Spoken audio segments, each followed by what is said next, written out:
Dia selamat. Siap yang lebih berat kebaikannya daripada keburukannya, biar beda satu. 100 kejelekannya, 100 dosanya, 101 kebaikannya, itu orang selamat itu.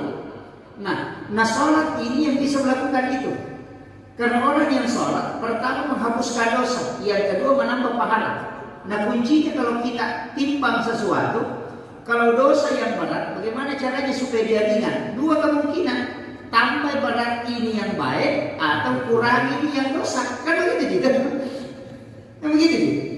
Jadi makanya ya komelo ke pematana itu DC dua kemungkinan. DC-nya mau tambah atau dosa mau kurang. Kan begitu.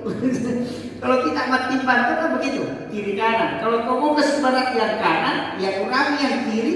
Kalau kau tidak bisa kurangi yang kiri, tambah yang kanan. Kan begitu. Nah sholat itu ambil dua-duanya. Selain dia menambah pahala, dia juga menghapus dosa. Kan begitu.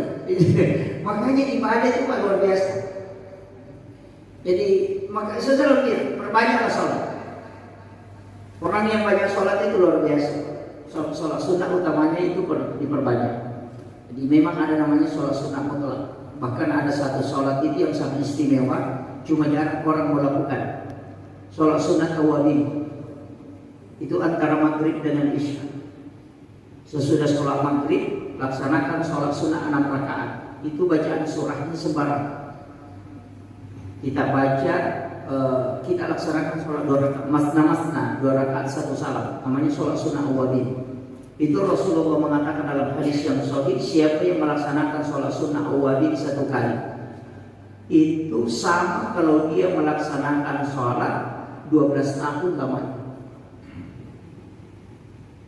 Kemudian diampuni dosanya selama 50 tahun. Makanya disebut juga dengan sholat sunat taubat.